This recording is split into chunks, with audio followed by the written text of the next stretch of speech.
بسم اللہ الرحمن الرحیم۔ میں سب سے پہلے تو آپ سب کو یہاں آنے کا شکریہ ادا کرتا ہوں، اور جو میں تھوڑی مجھے دیر ہوئی اس کی معذرت بھی کرتا ہوں، کیونکہ آج بڑا ہمارا ہیوی شیڈیول تھا۔ سب سے پہلے میں اس کمپنی کے اندر جو بات کرنا چاہتا ہوں وہ یہ ہے کہ علماء مشائخ کا بہت بڑا رول پاکستان میں بنانے کا تھا، جو قادری صاحب نے ابھی اپنی تقریر میں کہا، اور وہ ہونا بھی تھا کیونکہ دنیا کی تاریخ میں ایک ہی ملک اسلام کے نام پہ بن رہا تھا، اور جس ملک کا نعرہ پاکستان کا مطلب کیا، لا الہ الا اللہ، تو اس میں جو دینی حلقے تھے انہوں نے تو پوری طرح اس میں مدد کی۔ شاید ایک آدھ ایسے تھے جنہوں نے مخالفت کی، لیکن زیادہ تر سارے نے قائد اعظم کے ساتھ کھڑے ہوئے۔ اور میں یہ بھی کہنا چاہتا ہوں کہ آپ کا آج ایک بہت بڑا رول ہے اس پاکستان کو وہ پاکستان بنانا جس مقصد کے لیے ملک بنا تھا۔ اگر آپ علامہ اقبال ان کی آپ ساری جو ان کا جو فلسفہ پڑھیں تو وہ ان کی جو خواب تھی پاکستان کی، وہ ایک بڑی عظیم خواب تھی، ایک بڑا ذہن تھا، اس کی خواب بھی بڑی تھی، اور جو وہ پاکستان کا تصور تھا وہ ایک زیادہ تر لوگ سمجھتے نہیں ہیں بدقسمتی سے۔ وہ یہ پاکستان کو دیکھنا چاہتے تھے ایک ایسا ملک جو کہ ایک ساری دنیا کے لیے ماڈل بنے گا کہ اصل میں اسلام کیا ہے، کیونکہ مسلمان اسلام سے دور ہوتے گئے۔ اور ایک بہت عظیم مسلمان اسکالر تھے محمد عبدو، تو میں ان کا پڑھ رہا تھا کہ وہ جب آج سے پتہ نہیں 125 سال پہلے وہ جب مغرب گئے اور پھر جب مغرب سے واپس آئے، مصر واپس آئے، تو انہوں نے مغرب میں کہا کہ وہاں اسلام تو نہیں تھا، نہیں وہاں مسلمان تو نہیں تھے، لیکن اسلام بڑا دیکھا، اور جب واپس مصر میں آئے تو کہا مسلمان تو بہت ہیں لیکن اسلام نظر بہت کم آتا ہے۔ مقصد کہنے کا یہ ہے کہ ہم نے اس ملک کو وہ ملک بنانا تھا جو دنیا نے دیکھ کے تو ہمیں متاثر ہونا تھا۔ جس طرح جب مسلمان تاجر گئے انڈونیشیا اور ملیشیا میں تو وہاں کوئی فوج نہیں مسلمانوں کی گئی تھی، ان کے کردار کو دیکھ کے لوگ مسلمان ہونا شروع ہو گئے۔ اور اگر آپ پڑھیں تاریخ کی کتابیں تو جب کروسیڈرز نے جب حملہ کیا مسلمان کی ریاستوں میں آج سے 1000 سال پہلے، تو وہ جو مسلمانوں کے متعلق لکھتے ہیں وہ بھی پڑھنے والی چیزیں ہیں کہ وہ ان کو ایسے متاثر ہوتے تھے، ان کے کیریکٹر سے، ان کی کلچر سے، ہر چیز سے وہ متاثر تھے۔ تو ہم نے اس ملک کو وہ ملک بنانا تھا جس سے دنیا دیکھ کے کہتی کہ یہ دیکھیں یہ پاکستانی، یہ مسلمان آ رہے ہیں۔ اور بدقسمتی سے یہ ہم اس آئیڈیل سے، اس خواب سے کافی دور نکل گئے۔ تو میں اس لیے کہتا ہوں کہ آپ کا بہت بڑا رول ہے اس ملک کو واپس اس راستے پہ لانے کے لیے۔ میں پہلے 2 چیزیں کہہ دوں، کیونکہ میں یہ ضرور ہر جگہ بات کرتا ہوں، لوگ مغرب کو جانتے نہیں ہیں، میں شاید باقی سب لوگوں سے زیادہ بہتر سمجھتا ہوں مغرب کو، اس لیے میں نے ہر فورم کے اوپر بات کی اسلاموفوبیا کی۔ وہ میں آپ کو سمجھانا چاہتا ہوں کہ کیوں مغرب اس چیز کو سمجھ نہیں رہی۔ 2 وجوہات ہیں اس کی۔ ایک کہ دہشت گردی کو انہوں نے اسلام کے ساتھ جوڑ دیا، اسلامک ٹیررزم، اور افسوس سے میں دیکھتا رہا ہوں خاص طور پہ پچھلے 20 سال میں کہ ہمارے مسلمان ملکوں میں اس کا رسپانس نہیں آیا۔ اصولاً ہماری طرح کے لیڈرز کو بتانا چاہیے تھا کہ دہشت گردی کا نہ اسلام سے کوئی تعلق ہے نہ کسی اور اللہ کے دین کا سے تعلق ہے. دین اور دہشت گردی کا کوئی تعلق نہیں ہے. ہر جدھر بھی انسانی معاشرہ ہوتا ہے وہاں ہر انسانی معاشرے میں ایک طرف انتہا پسند ہوتے ہیں, ایک طرف وہ جو اپنے آپ کو لبرل کہتے ہیں, اور ایک طرف زیادہ تر ماڈریٹ لوگ ہوتے ہیں. یہ سارے انسانی معاشرے اسی طرح ہی ہوتے ہیں. تو کبھی بھی کسی یہ کہنا کہ کوئی اسلام ریڈیکل اسلام ہے, انتہا پسند اسلام ہے, اسلام کا اس سے کوئی تعلق نہیں ہے, اور ہم یہ سمجھا نہیں سکے. ابھی بھی وہ کہتے ہیں ریڈیکل اسلام, اسلامک ٹیررزم, اسلامک ایکسٹریمزم, اس کا کوئی اسلام سے تعلق نہیں ہے.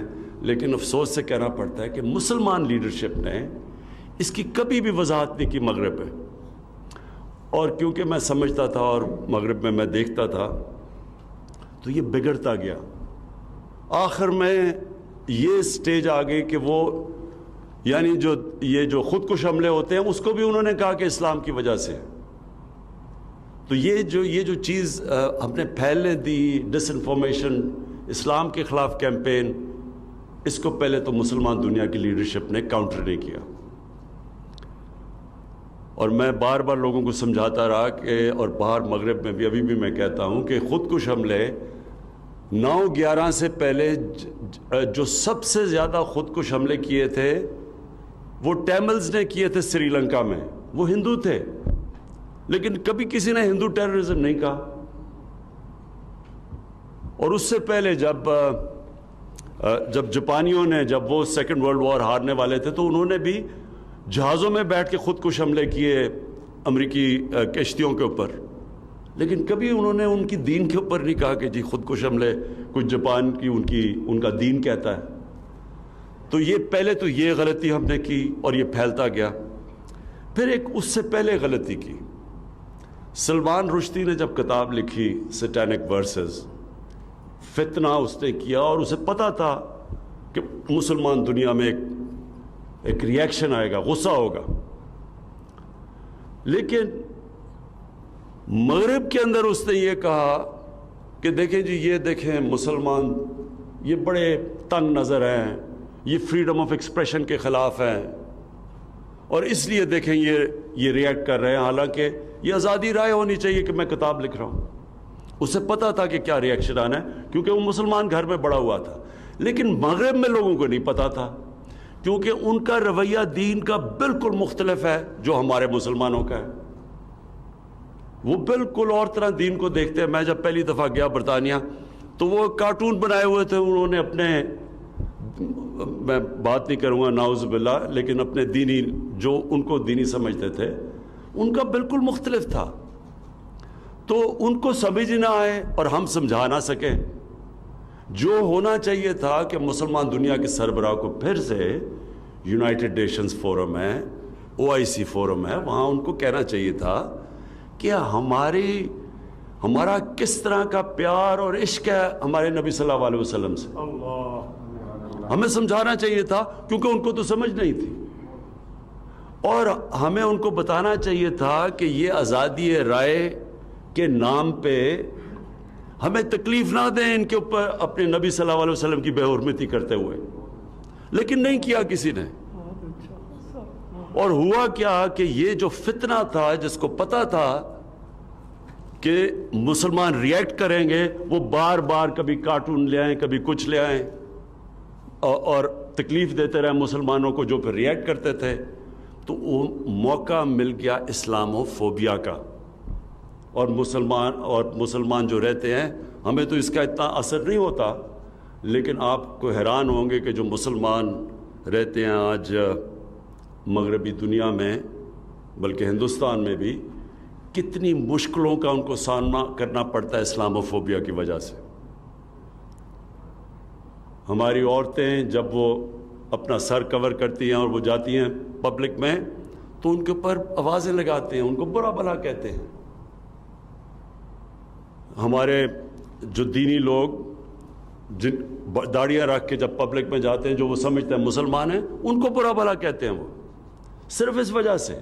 نیوزی لینڈ کے اندر ایک بندوق والا دہشت گرد جا کے 50 مسلمانوں کو قتل کر دیتا ہے، تو اسے کیا پتا کہ جب اسلام اور دہشت گردی کو اکٹھا کر دیا تو لوگوں کو کیا پتا کہ کون سا مسلمان دہشت گرد ہے یا کون سا مسلمان انتہا پسند ہے، وہ تو سب ایک ہو گیا ان کی نظر میں۔ تو اس لیے وہاں مغرب میں مسلمانوں کو بڑی تکلیفوں کا سامنا کرنا پڑتا ہے، اور اس کی وجہ یہ کہ ہم مسلمان دنیا کے جو سربراہ ہیں، ہم نے کبھی یہ کوشش نہیں کی سب نے مل کے اس کو انٹرنیشنل فورمز پہ اٹھانے کی۔ اس لیے میں OIC میں بھی یہ چیز اٹھائی، آتے ساتھ ہی یونائٹڈ نیشنز میں بھی اٹھائی، اور بار بار دوسری دفعہ پھر اٹھایا کہ کوشش کر رہا ہوں۔ اور پھر میں نے سارے مسلمان سربراہ کو لیٹر لکھے کہ جب تک ہم سب مل کے مغرب کو نہیں اپروچ کریں گے، یہ بار بار اس طرح کی چیزیں ہوتی رہیں گی اور ہمیں تکلیف ملتی رہے گی، اور ان کو موقع مل جائے گا کہنے کا کہ دیکھیں جی کتنے تنگ نظر ہیں مسلمان۔ جبکہ یہودی کیونکہ وہ آرگنائزڈ ہیں، آج کسی کی مجال نہیں ہے، کوئی بھی یہودیوں کے خلاف بات نہیں کر سکتا وہاں مغرب میں۔ وہ ایک ورڈ استعمال کرتے ہیں، جو بھی اسرائیل کی بھی کوئی تنقید کرے وہ اینٹی سیمائٹ کہہ دیتے ہیں، سب چپ ہو جاتے ہیں، کوئی بات نہیں کرتا۔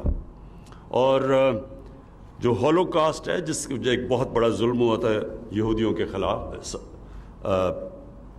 جرمنی کے اندر، تو آج اس کی آپ آزادی کے رائے کے نام سے اس کے اوپر کوئی بات ہی نہیں کر سکتے، اس طرح کا اس کی کوئی منفی بات نہیں کر سکتے۔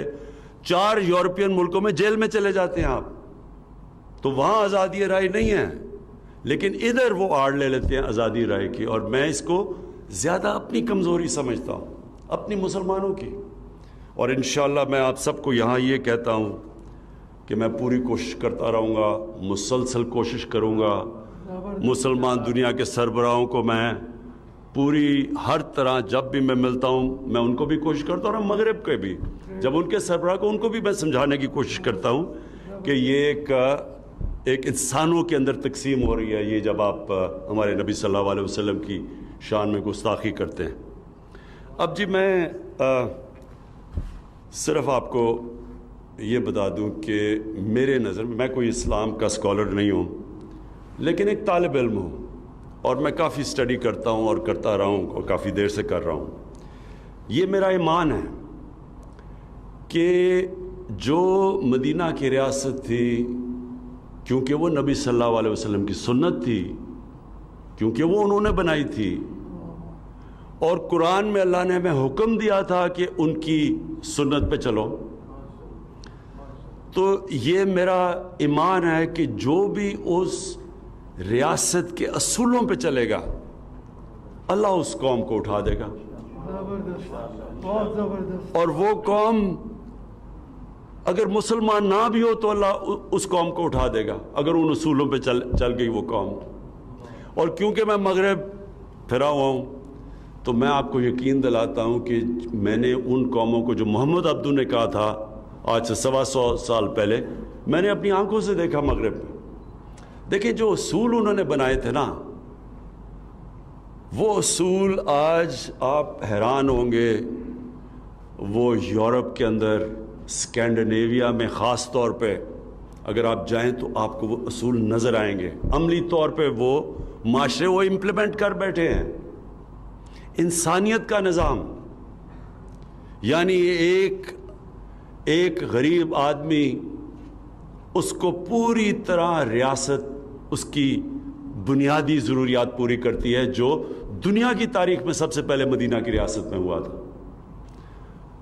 اس کے تعلیم، اچھی تعلیم اور ریاست دیتی اور مفت، اور وہاں یہ نہیں ہوتا کہ 3 قسم کے سلیبس ہیں، انگلش میڈیم، اردو میڈیم اور پھر دینی مدرسے، 3 ڈیفرنٹ سلیبس۔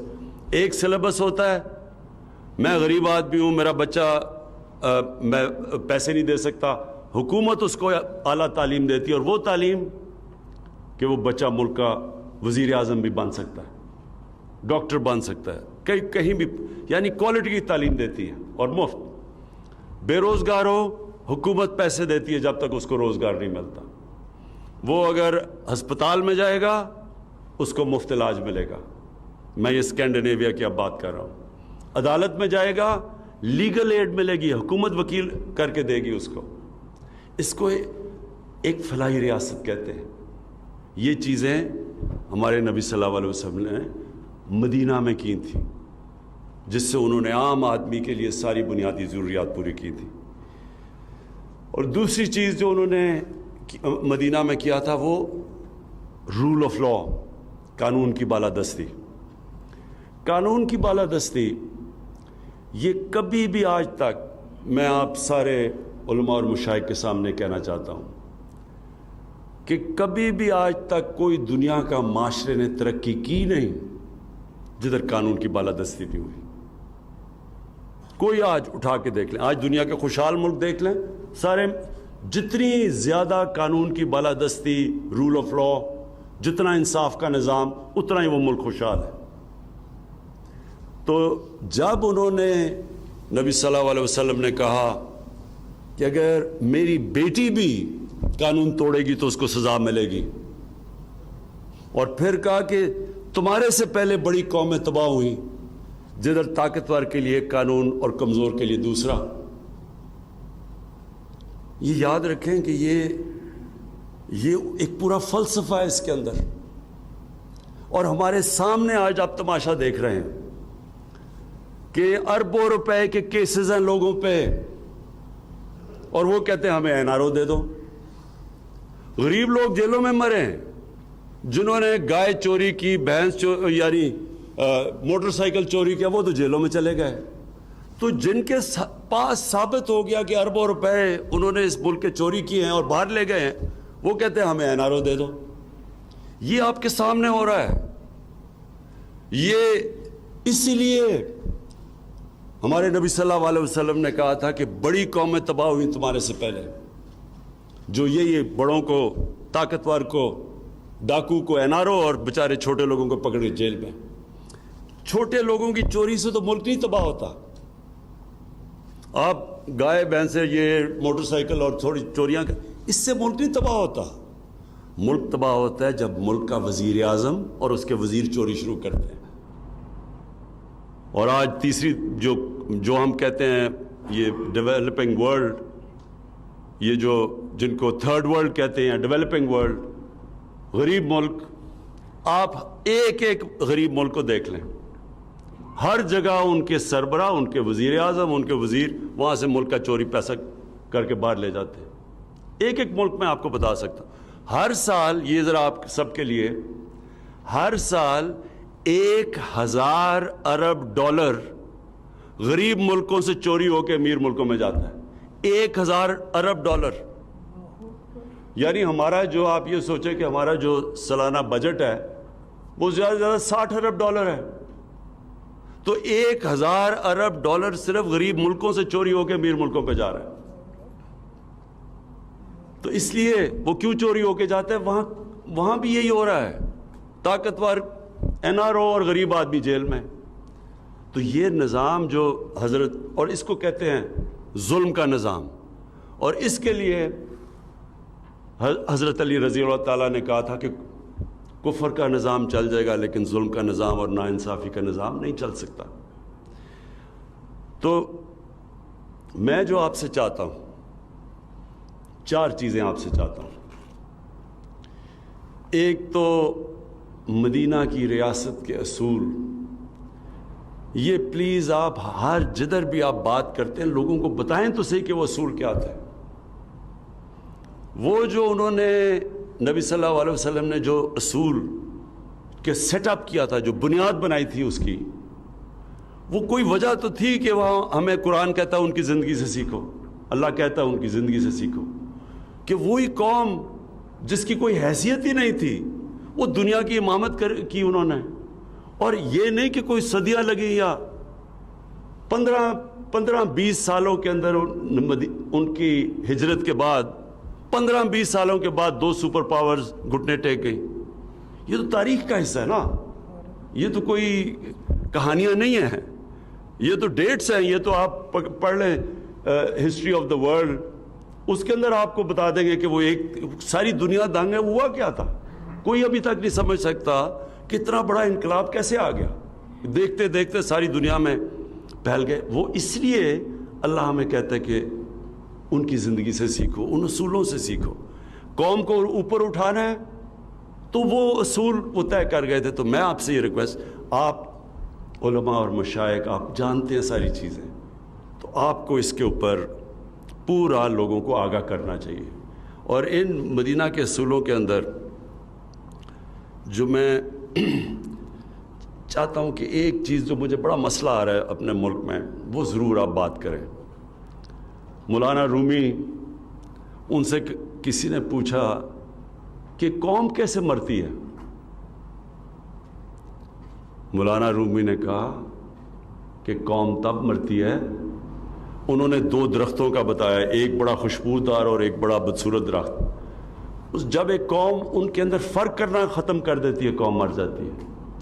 جب قوم ایک اچھے اور برے کی تمیز ختم کرتی ہے, قوم مر جاتی ہے. دیکھیں, پیسہ چوری ہوتا ہے پھر آ جاتا ہے, قوموں کے لیے پیسہ آتا جاتا ہے, لیکن جب ایک قوم کی اخلاقیات تباہ ہوتی ہے تب قوم مرتی ہے. اس لیے یہاں جو ظلم ہوا ہے نا ہمارے ملک میں, کہ میں دیکھتا ہوں ایک ہمارے 8-9 ہمارے بڑے بڑے صحافی وہ جا کے عدالت میں چلے گئے کہ جی ایک آدمی جو سپریم کورٹ نے کنوکٹ کیا ہے, جس کو جو ملک سے جھوٹ بول کے باہر بھاگ گیا ہے, جس کے پتہ ہے کہ اربوں روپے باہر پڑے ہیں, یہاں کا چوری کیا ہوا پیسہ, اور وہ کہتے ہیں جی اس کو تقریر کرنے کی اجازت دی جائے. یعنی ہم کیا میسج دے رہے ہیں اپنے نوجوانوں کو, اپنے یوتھ کو کیا میسج دے رہے ہیں کہ چوری کرنا کوئی بری چیز نہیں ہے, کہ آپ ملک سے جھوٹ بول کے فرار ہو جائیں, کوئی فکر نہیں ہے. آپ کے پاس اربوں روپے کی باہر پراپرٹی, آپ جواب ہی نہیں دے سکتے, لیکن آپ کو تقریر کرنے کا موقع دیا جائے. میں کیونکہ مغرب کو پھر میں آپ سب کے سامنے رکھنا چاہوں, کیونکہ میں جانتا ہوں, آپ یقین کریں کہ اگر اس طرح کوئی آدمی وہاں یہ کرتا پبلک کے پیسے سے تقریر کیا, وہ کسی محفل میں نہیں بیٹھ سکتا تھا. دیکھیں, یہ جو کرپشن ہے نا, یہ ملک کی سب سے بڑی کینسر ہے, لیکن اس سے کبھی قانون سے نہیں لڑا جاتا. ہاں, ہم قانون سے لڑ رہے ہیں, آپ دیکھ رہے ہیں, ہم قانونی کارروائی ہو رہی ہے, لیکن قانون سے پورا معاشرہ لڑتا ہے, کیونکہ معاشرے کا پیسہ چوری ہوا ہوتا ہے. میرا تو نہیں پیسہ چوری ہوا, تو پورا معاشرہ اس کا مقابلہ کرتا ہے. اور تب معاشرہ جیتتا ہے جب ایک تھانے دار یا پٹواری بھی رشوت لیتے ہوئے ڈرے کہ لوگ کیا کہیں گے اگر پتہ چل گیا لوگوں کو. یہ سمجھنے کی بات ہے. جب معاشرے کے اندر ویلیو سسٹم یہ ہو جاتا ہے کہ وہ معاشرہ ایکسیپٹ ہی نہیں کرتا جو آدمی اس معاشرے کے پیسے چوری کرے, قانون توڑے, تب وہ معاشرہ جیتتا ہے کرپشن کی جنگ. سنگاپور کے اندر, سنگاپور ہمارے ساتھ ہمارے تھوڑی دیر بعد آزاد ہوا, ادھر ایک پرائم منسٹر آ گیا, وہاں بھی کرپشن تھی. اس نے آ کے, وہ خیر چھوٹا ملک تھا, اس نے آ کے آہستہ آہستہ آہستہ اس کو 5-10 سالوں کے اندر اس نے کرپشن پہ قابو پا لیا. لیکن پھر اس نے ایک اس طرح کی اخلاقیات سنگاپور کو دی کہ 15 سال کے بعد اس کے آنے سے اس کے ایک وزیر نے پیسے چوری کیے, کرپشن کی, وہ پکڑا گیا. وہ اور قریب تھا پرائم منسٹر کے, وہ قریب تھا وزیر. جب وہ پکڑا گیا اور اس نے کہا, اس کو جب سزا ہونی تھی, اس نے خودکشی کر لی. کیوں خودکشی کی؟ اس کو پتا تھا کہ معاشرے میں میری جگہ ہی حیثیت ختم ہو گئی ہے, اب میں نہ میرے رشتہ دار کہیں جا ہی نہیں سکیں گے, معاشرہ میں پوچھے گا نہیں. امریکہ کے اندر ایک برنی میڈوف, ایک نام, اربوں پتی بن گیا, اربوں پتی. اس کے اوپر فلم بھی بنی ہوئی ہے. وہ اس کے سارے بڑے امریکہ کے بڑے بڑے نام اس کو جانتے تھے, وہ پارٹیز ڈنرز پہ جاتا تھا. اس کے 2 بیٹے تھے اور ایک اور بیوی کے علاوہ 2 بیٹے تھے. وہ پتہ چلا 15-20 سال کے بعد کہ اس نے ایک بہت بڑی کرپشن کی اب یہ ذرا آپ سنیں کہ کیا فرق ہوتا ہے معاشرے میں، کیسے معاشرہ کرپشن کا مقابلہ کرتا ہے۔ جب پتہ چلا اس کی بیوی نے اس کو طلاق دی، اس کے ایک بیٹے نے خودکشی کر لی، دوسرا بیٹا غم میں چلا گیا کہ جگہ کوئی نہیں ہے، وہ سٹریس کے اندر ہی مر گیا۔ یعنی یہ میں صرف اس کو آپ کو یہ کہہ رہا ہوں کہ اس سے خوف ہوتا ہے لوگوں کو کہ پکڑے گئے تو کیا ہوگا۔ تو ہمارے معاشرے میں بدقسمتی سے کرپٹ لوگ شام کو ٹی وی پہ بیٹھ جاتے ہیں، وہ جا کے ان کو ایسے رکھتے ہیں جیسے کہ پتہ نہیں یہ معاشرے کا حصہ ہے۔ جب آپ یہ لوگوں کو پیغام ہی نہیں دیں گے کہ یہ بری چیز ہے تو قانون بنانے سے تو نہیں کرپشن ختم ہوتی۔ تو میں آپ سے یہ یہاں ہیلپ چاہتا ہوں، کیونکہ اس میں تو بڑا واضح ہے، قرآن میں اللہ کہتا ہے ایک بد کردار آدمی اور ایک نیک آدمی کو ایک ترازو میں تو نہیں، آپ وہ ایک تو نہیں ہے، آپ ان کو ایک طرح تو نہیں ٹریٹ کریں گے۔ جب آپ سزا اور جزا یا اچھے برے کی تمیز ہی نہیں کریں گے تو برائی میں تو پھر کوئی بری چیز نہیں ہے۔ شارٹ کٹ ہے، میں پیسہ بنا، میں کیوں محنت کروں جب میں پیسے بنا سکتا ہوں۔ اچھا جی، دوسری چیز، 4 چیزیں آپ سے چاہ رہا تھا۔ دوسری چیز یہ کہ میں چاہتا ہوں کہ آپ جب بھی بات کریں تو لوگوں کو صفائی کی طرف لگائیں۔ ہم مغرب میں جاتے ہیں، وہاں صاف ستھری جگہ ہوتی ہیں، وہاں جائیں آپ، یعنی ہم کیوں نہیں صاف ہو سکتے؟ ہم کیوں نہیں؟ اس پہ کوئی پیسے لگانے کی تو چیز نہیں ہے، یہ تو مائنڈ سیٹ ہے۔ تو میں چاہتا ہوں کہ جدھر بھی جو بھی موقع ملے آپ ضرور، کیونکہ آپ سب کے پاس آواز ہے، لوگوں کو سمجھائیں کہ جب نبی صلی اللہ علیہ وسلم نے کہا تھا کہ آدھا ایمان صفائی ہے تو کسی وجہ سے کہا تھا۔ ہم جو وضو کرتے ہیں یہ سمبولک ہے کہ ہم صاف لوگ ہیں۔ مسجد میں جاتے ہیں کہ اتنے گندے وہ باتھ رومز دیکھ کے وہ کوئی صفائی نہیں، کچھ نہیں، تو ہم اوپر سے اللہ کا نام لے رہے ہیں۔ اور یعنی وہ جو ہمارے نبی صلی اللہ علیہ وسلم نے بنیادی چیز کہ ہم صاف لوگ ہیں، میں وہی پھر آپ کو بتاؤں، میں نے کتاب پڑھا تھا کروسیڈرز کی، یہ جب پہلی دفعہ یورپ سے لوگ آئے اور جو مسلمانوں سے ٹاکرا ہوا ان کا، جب انہوں نے جروسلم کے اوپر واردات کی، تو وہ جو مسلمان کے اکاؤنٹ پڑھے وہ کہتے تھے کہ یہ نہاتے نہیں ہیں، ان سے بو آتی ہے، یہ ایسے، اور وہ کہتے تھے یہ بڑے صاف لوگ ہیں۔ حمام پہلی دفعہ انہوں نے زندگی میں دیکھے تھے جب وہ پہلی دفعہ آئے، تو یورپ میں تو تھا ہی نہیں ایسا۔ تو میں اب وہ الٹا ہو گیا، وہاں صفائی ہے اور ہمارا حالات برے ہیں۔ تو میں یہ دوسری چیز آپ سب سے چاہتا ہوں کہ معاشرے کے لیے، یوتھ کے لیے ضرور بات کریں صفائی کی۔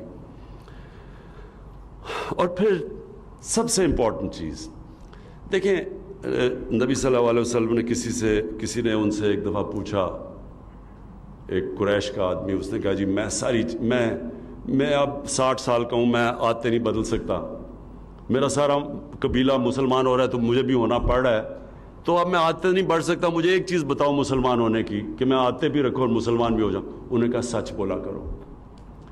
دیکھیں میں آپ سب سے کہتا ہوں کہ اس کے اوپر پلیز زور دیں، سچائی پہ، یوتھ پہ، بچوں پہ، سب پہ، جدھر بات کریں آپ کی پھر سے میں کہتا ہوں آواز ہے۔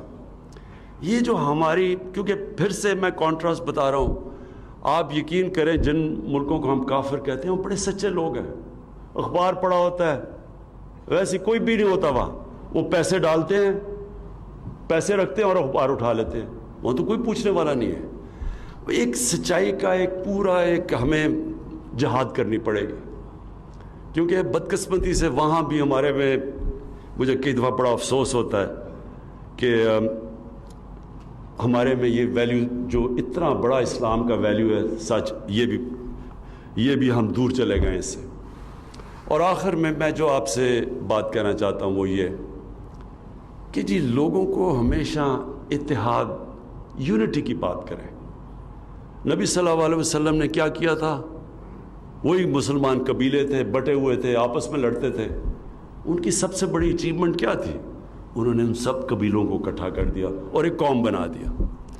ہمارے اندر یہ جو ڈویژنز ہیں، آپس میں ہم اختلاف ہوتا ہے تو وہ بندوقیں اٹھا لیتے ہیں، کوئی کچھ کرتا ہے، کوئی دوسرے کو کافر کہہ دیتا ہے۔